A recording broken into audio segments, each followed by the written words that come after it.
ಸರ್ಕಾರಕ್ಕೆ ಕೋಡಿಹಳ್ಳಿ ಚಂದ್ರಶೇಖರ್ ಕೊಟ್ಟ ಡೆಡ್ಲೈನ್ ಏನು? ನಾವು ಅಡ್ಡದಾರಿ ಹಿಡಿಯಲ್ಲ ಎಂದಿದ್ದೇಕೆ ಕೋಡಿಹಳ್ಳಿ? ಮಹಿಳಾ ಸಾರಿಗೆ ಸಿಬ್ಬಂದಿ ಕಣ್ಣೀರಾಕಿದ್ದೇಕೆ? ನೋಡೋಣ ಬೆಂಗಳೂರು ಎಕ್ಸ್‌ಪ್ರೆಸ್‌ನಲ್ಲಿ. ಸಾರಿಗೆ ಸಿಬ್ಬಂದಿಯ ಮುಷ್ಕರ ಕೊನೆಗೂ ವಾಪಸ್ ಪಡೆಯಲಾಗಿದೆ. ಸರ್ಕಾರ ಲಿಖಿತ ಭರವಸೆ ನೀಡಿದ ಬಳಿಕ ಫ್ರೀಡಂ ಪಾರ್ಕ್ನಲ್ಲಿ ಚರ್ಚೆ ನಡೆಸಿದ ಬಳಿಕ ಮಾತಾಡಿದ ಕೋಡಿಹಳ್ಳಿ ಚಂದ್ರಶೇಖರ್, ನಿಮ್ಮ ವಾದ 100ಕ್ಕೆ 100ರಷ್ಟು ಸರಿಯಿದೆ. ನಮ್ಮ ಮೊದಲ ಬೇಡಿಕೆ ಸರ್ಕಾರಿ ನೌಕರರಾಗಿ ಘೋಷಣೆ ಮಾಡಬೇಕು ಅನ್ನೋದು. ಹೀಗಾಗಿ ಆ ವಿಷಯದಿಂದ ನಾವು ಹಿಂದಕ್ಕೆ ಹೋಗುವುದಿಲ್ಲ ಎಂದು ಹೇಳಿದರು.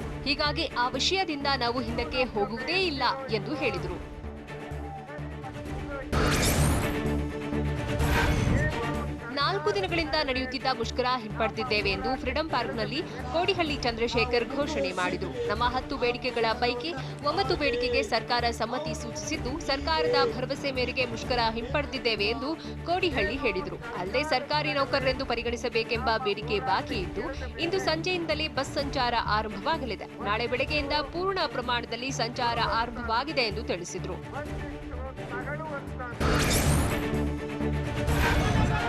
ನಾವು ಪರಿಷ್ಕರಣೆಗೆ ಕೋರಿದ್ದ ಎಲ್ಲಾ ಬೇಡಿಕೆಗಳನ್ನು ಪರಿಷ್ಕರಣೆ ಮಾಡಲಾಗಿದೆ ಎಂದು ಸಾರಿಗೆ ಸಿಬ್ಬಂದಿ ಹೋರಾಟದ ಗೌರವಾಧ್ಯಕ್ಷ ಕೋಡಿಹಳ್ಳಿ ಚಂದ್ರಶೇಖರ್ ಹೇಳಿದರು. ನಮ್ಮ ಮೊದಲ ಬೇಡಿಕೆಯಾದ ಸರ್ಕಾರಿ ನೌಕರರಾಗಿ ಘೋಷಣೆ ಮಾಡಬೇಕೆಂಬುದು ಈಡೇರಿಲ್ಲ. ಆದರೆ 6ನೇ ವೇತನ ಆಯೋಗದ ಶಿಫಾರಸು 2021ರ ಜನವರಿಗೆ ಕಾನೂನು ಪ್ರಕಾರವಾಗಿ ಜಾರಿಗೆ ಬರುತ್ತೆ, ಅದನ್ನು ತಡೆಯಲಾಗಲ್ಲ. ಈ 2 ವಿಚಾರದಲ್ಲಿ ಯಾವುದೇ ಗೊಂದಲ ಬೇಡ ಅಂತ ಹೇಳಿದರು. ಅಲ್ಲದೆ 3 ತಿಂಗಳು ಸರ್ಕಾರಕ್ಕೆ ಗಡುವು ನೀಡಿ ಮತ್ತೆ ಪ್ರತಿಭಟನೆ ನಡೆಸುವುದಾಗಿ ಎಚ್ಚರಿಕೆ ನೀಡಿದರು.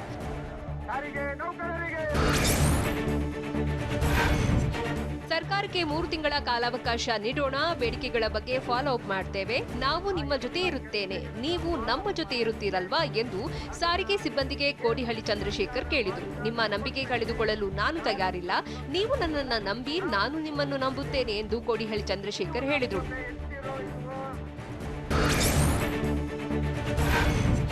ಸಾರಿಗೆ ನೌಕರರ ಹೋರಾಟದ ನೇತೃತ್ವ ವಹಿಸಿದ ಕೋಡಿಹಳ್ಳಿ ಚಂದ್ರಶೇಖರ್ ವಿರುದ್ಧ ಬಿಜೆಪಿ ನಾಯಕರು ಕಿಡಿಕಾರಿದ್ದಾರೆ. ಈ ಬಗ್ಗೆ ಪ್ರತಿಕ್ರಿಯಿಸಿದ ಕೋಡಿಹಳ್ಳಿ ಚಂದ್ರಶೇಖರ್, ಸರ್ಕಾರದ ಕ್ಯಾಬಿನೆಟ್ನ ವಿರುದ್ಧ ತಿರುಗಿ ಬಿದ್ದಿದೆ ಎಂದು ಹೇಳಿದರು. ಅಲ್ಲದೆ ನಾವು ಅಡ್ಡದಾರಿ ಹಿಡಿಯಲ್ಲ, ನ್ಯಾಯಯುತವಾಗಿ ಇರುತ್ತೇವೆ. ಇಂದು ಸರ್ಕಾರ ಕೊಟ್ಟಿರೋ ಮಾತಿನ ಪ್ರಕಾರ ನಡೆದುಕೊಳ್ಳಬೇಕು. ಮೊದಲ ಬೇಡಿಕೆಯಾದ ಸರ್ಕಾರಿ ನೌಕರರಾಗಿಸುವುದು ಜಾರಿಗೆ ತಂದೇ ತರ್ತೀವಿ ಅಂತ ತಿಳಿಸಿದರು.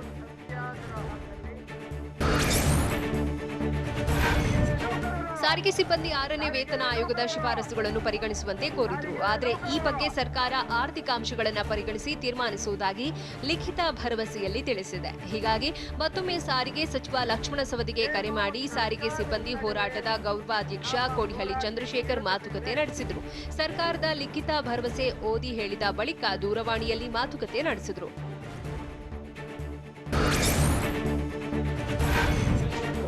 ಸಾರಿಗೆ ಸಚಿವ ಲಕ್ಷ್ಮಣ ಸವದಿ ಸ್ಥಳಕ್ಕಾಗಮಿಸುವಂತೆ ಧರಣಿ ನಿರತರು ಪಟ್ಟು ಹಿಡಿದಿದ್ರು. ಕೆಎಸ್ಆರ್ಟಿಸಿ ನೌಕರರ ಸಂಘದ ರಾಜ್ಯಾಧ್ಯಕ್ಷ ಚಂದ್ರು ಭಾಷಣದ ವೇಳೆ ಸಚಿವರು ಲಿಖಿತ ರೂಪದ ಹೇಳಿಕೆಯನ್ನ ವೇದಿಕೆಯಲ್ಲಿ ಘೋಷಿಸಲಿ ಅಂತ ಆಗ್ರಹಿಸಿದರು. 6ನೇ ವೇತನ ಆಯೋಗ ಜಾರಿ ಬಗ್ಗೆ ಸಚಿವರೇ ಸ್ಪಷ್ಟಪಡಿಸಲಿ, ಅಲ್ಲಿಯವರೆಗೂ ಹೋರಾಟ ನಡೆಸುವುದಾಗಿ ಆಕ್ರೋಶ ವ್ಯಕ್ತಪಡಿಸಿದರು.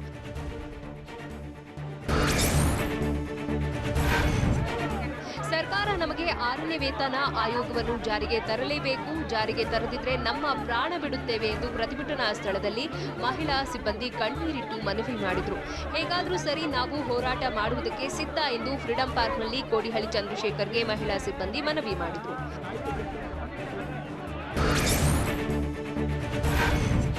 ಸಾರಿಗೆ ಸಿಬ್ಬಂದಿ ಮುಷ್ಕರ ಅಂತ್ಯವಾಗಿದ್ದು ಬಿಎಂಟಿಸಿ ಬಸ್ ಸಂಚಾರ ಆರಂಭವಾಗಿದೆ. ಯಶವಂತಪುರ, ಬನಶಂಕರಿ, ಶಾಂತಿನಗರ, ಜಯನಗರ ಬಿಎಂಟಿಸಿ ಬಸ್ ನಿಲ್ದಾಣದಿಂದ ಬಸ್ ಸಂಚರಿಸುತ್ತಿವೆ.